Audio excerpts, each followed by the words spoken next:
Good evening everyone. सो इस session में हम देखेंगे टैक्स क्रेडिट वर्सेस डिडक्शन। तो जैसे कि आपने प्रीवियस सारी की सारी हमारे वीडियोस चेक किए हैं, उसके अंदर आपको पता होगा कि हमने इनकम कैलकुलेशंस शुरू से लेके समझाई है, यानी कि जिसमें ग्रॉस इनकम की हमने वीडियो चेक कर ली, एडजस्टमेंट देख ली, above the line item deduction, शनि डिडक्शन के बारे में समझ लिया, क्यूबीआईडी समझ ली, टैक्स लायबिलिटी कैसे निकलती है, ग्रॉस लायबिलिटी को डिपॉजिट कैसे कराते हैं एस्टिमेटेड टैक्स पेमेंट के थ्रू। ठीक है। तो अब बारी है क्रेडिट की, यानी कि क्रेडिट कौन सा रोल प्ले करती है हमारी लाइबिलिटी को कैलकुलेशन करने में। ठीक है। तो इसमें क्रेडिट में हम समझेंगे आगे। तो जैसे कि इस वीडियो का टाइटल है tax credit versus deduction, tax credit और डिडक्शन। डिडक्शन तो आपने ऊपर ये समझ ली, deductions above the line item deduction and external deduction. Deduction ने क्या किया? डिडक्शन ने टैक्सेबल इनकम को कम किया, टैक्सेबल इनकम को कम किया। अब जो क्रेडिट है ना, वो आप क्रेडिट देखो कब आ रहा है, इनकम कंपटीशन में कब आ रहा है, यानी कि टैक्स लाइबिलिटी निकलने के बाद आ रहा है। तो इट मींस क्रेडिट हमारी टैक्स लाइबिलिटी को कम करेगा। डिडक्शन किसको कम कर रही है? टैक्सेबल इनकम को, जो मैंने आपको बता दिया। और ये इस चार्ट में दिख भी रहा है कि इनकम से लेस हो रही है डिडक्शन, और क्रेडिट कहां से लेस हो रहा है? ग्रोस टैक्स लाइबिलिटी से। तो डिडक्शन कहां से लेस हो रही है? इनकम से। और क्रेडिट कहां से लेस हो रही है? वो हो रही है टैक्स से, यानी कि जो आपकी एक्चुअल लाइबिलिटी है टैक्स जमा कराने की, उसमें से लेस हो रही है। तो अब स्टार्ट करते हैं। Tax credit and tax deduction are two different mechanism that Congress can utilise to reduce tax payers overall liability. तो ये हमारी ओवरऑल टैक्स लाइबिलिटी को कम करती है। ठीक है ना, दोनों ही ओवरऑल टैक्स लाइबिलिटी को कम करती है, लेकिन उनका डिफरेंट डिफरेंट मेथड है। तो इस वीडियो में हम देखेंगे इनका पर्पस क्या है और ये एनकरेज क्या करती है। यानी कि सिंपली हम जैसे कहते हैं ना कि यूएस में या फॉरेन कंट्रीज में हमारी एजुकेशन फ्री है, हमारा मेडिकल फ्री है, तो वो क्यों फ्री है? तो वहां पे ना गवर्नमेंट क्या करती है, कुछ ना कुछ क्रेडिट के थ्रू आपको इंसेंटिव देती है। यानी कि आपने अगर अपने चिल्ड्रन को पढ़ाया है तो उसकी रिडक्शन ले लो, आपने एनर्जी सोलर प्लान लगाया है उसकी रिडक्शन ले लो, आपने फैमिली फॉर्मेशन के थ्रू कुछ खर्चा किया है उसकी रिडक्शन ले लो। तो वो आपको एक तरह से कहते हैं कि आप जो जो खर्चा कर रहे हो फैमिली पे, एजुकेशन पे, हेल्थ पे, तो उसका ना क्रेडिट हमारे से लेते रहो। ठीक है ना।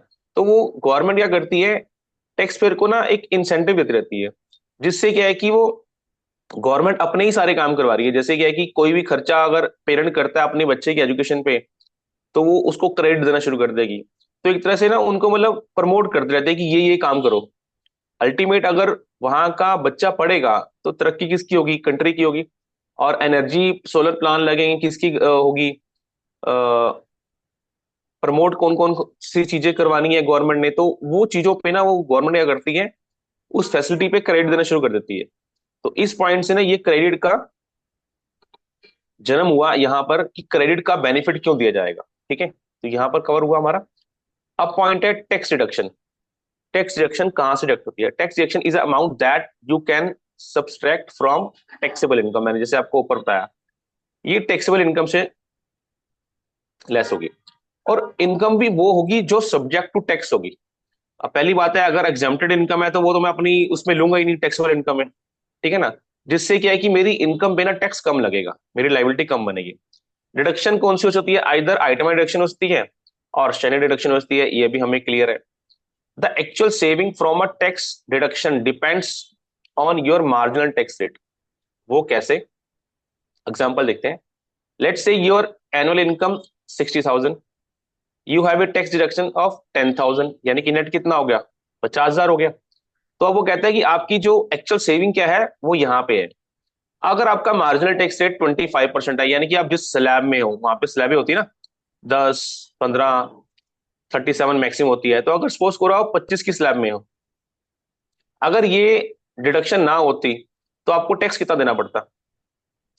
60 के अकॉर्डिंग अब देना पड़ रहा है 50 के अकॉर्डिंग।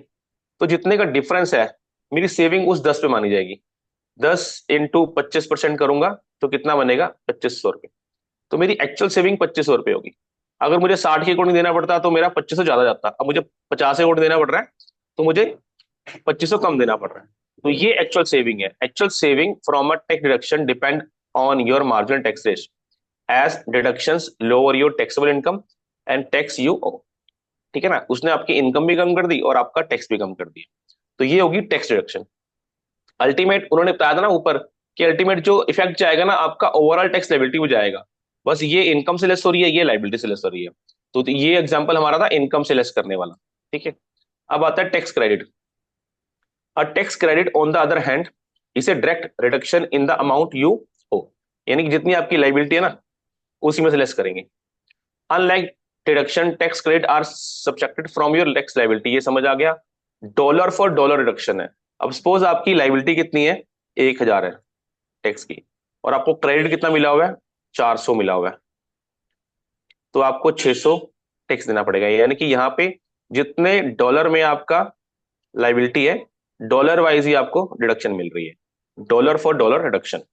ठीक, tax credit can either be refundable और नॉन रिफंडेबल।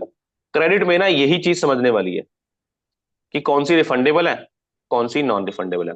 अब यहां पर ना एक एग्जांपल लेते हैं, मैं इसको हटा देता हूं 2 मिनट के लिए।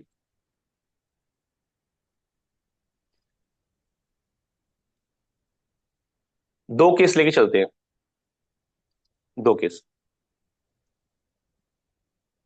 मेरी लाइबिलिटी 1,000 है और मेरा रिफंडेबल क्रेडिट है, जो मैं क्रेडिट की बात कर रहा हूं, जो क्रेडिट मुझे मिलेगा वो रिफंडेबल है।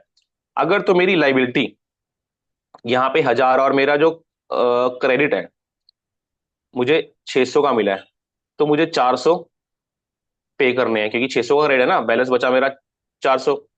ये तो हो गया एक केस। दूसरा केस, अगर 1,000 मेरी लाइबिलिटी है और मेरा क्रेडिट 1,200 का है, तो 200 मेरे एक्स्ट्रा है, तो ये 200 मुझे रिफंड हो जाएंगे, क्योंकि ये रिफंडेबल क्रेडिट था।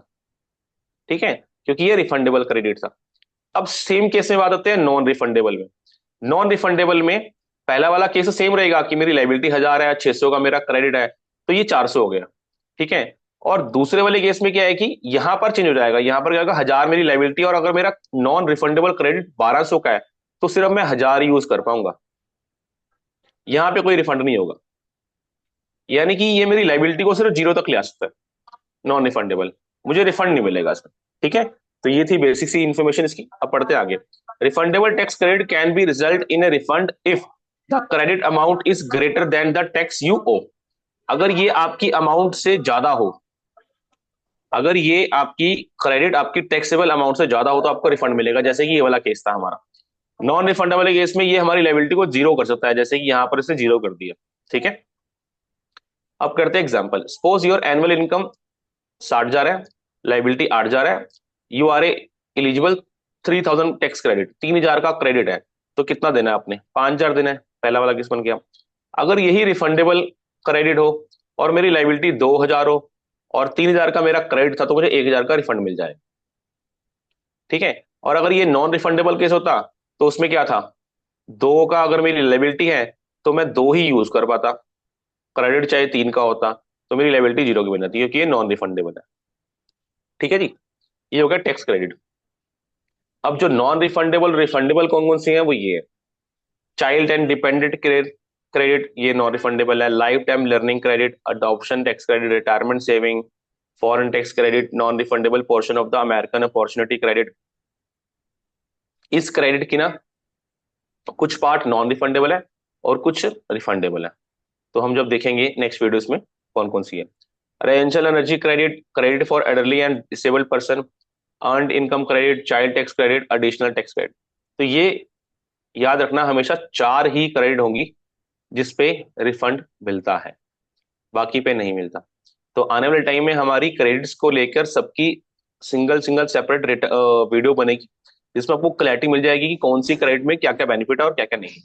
लेकिन आपको जब भी ईए का एग्जाम देना है तो आपको हमेशा ये बात याद रहनी चाहिए, 4 वो ऐसी क्रेडिट कौन सी है जिसपे रिफंड मिलता है। ठीक है ना, यही आपका एग्जाम का सबसे इंपॉर्टेंट क्वेश्चन रहेगा।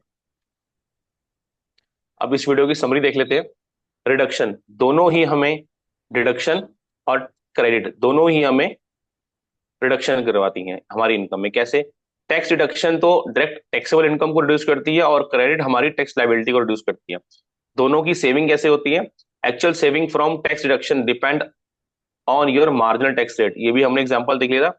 और यहाँ पर हमारी सेविंग कैसी होती है, डॉलर टू डॉलर डिडक्शन है। जितना हमारा टैक्स लायबिलिटी है उतने के अकॉर्डिंग हमें क्रेडिट अगर मिला है तो हम उसको क्लेम कर लेंगे। ठीक है, तो ये हमारी वीडियो थी tax versus, sorry, credit versus deduction की। तो ये हमारा ऑप्शन नंबर। अगर आपको ईए कोर्स के रिगार्डिंग और फॉर्म 1040 के रिगार्डिंग कुछ भी इंफॉर्मेशन लेनी हो, आप हमारी टीम से कॉन्टेक्ट कर सकते हो। Till then take care, bye. और हमारी नेक्स्ट वीडियो बहुत ही जल्दी आएगी।